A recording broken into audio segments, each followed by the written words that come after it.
सोचता है कि ओवैसी साहब बोलेंगे। अरे जब इलेक्शन का दौर आता है, जब हक की बात होती है, जब उनके हाथों को मजबूत करने की बात होती है, तो फिर तुम खो जाते हो।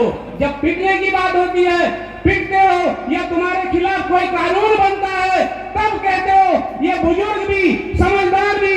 उस दिन फिर कहते हैं कि यार ओवैसी साहब के अलावा कोई नहीं है। ऐ मेरे भाइयों, ऐ मेरे दोस्तों, नौजवान साथियों, अब कौन होना चाहिए तुम्हारा रहबर? ये बताओ हाथ उठा के कि कौन होना चाहिए तुम्हारा रहबर? ओवैसी साहब के अलावा कोई नहीं है। अगर पार्लियामेंट के अंदर कोई दबंग है, अब तक तो तुमने दबंग दबंग दबंग पिक्चर देखी होगी। अगर असली हीरो पार्लियामेंट के अंदर है कोई, तो ओवैसी साहब है। दबंग दबंग दबंग। मैं आप लोगों से कहना चाहता हूं कि वक्त वाकई में कम है, और मैं आपसे कहना चाहता हूं, जब 5 तारीख आ रही है ना, इसको देख लो। इस हिंदुस्तान के अंदर सिर्फ आरएसएस और बीजेपी के 2 ही दुश्मन हैं, दलित और मुसलमान।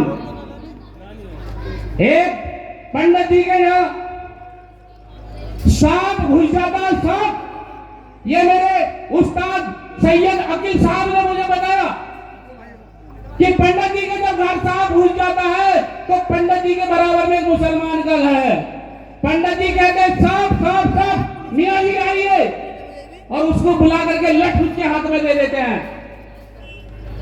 वो सांप को मारने के बाद चले जाते हैं, लेकिन पंडितानी कहती है कि पंडित जी ये क्या बात है, तुमने लाठी दूसरे के हाथ में दे दी कि सांप सांप सांप, इस सांप को तुम भी तो मार सकते थे। पंडित जी कहने लगे तुम बेवकूफ है। ये आरएसएस वाले कहते हैं तुम बेवकूफ हो। अरे 2 ही तो दुश्मन थे, एक ये सांप और एक ये मियां, अरे एक तो मरता।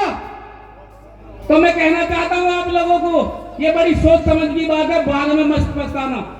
ये जो ठेकेदार बने हैं ना, ये तुम्हारी लुटिया ना लेके डूब जाए।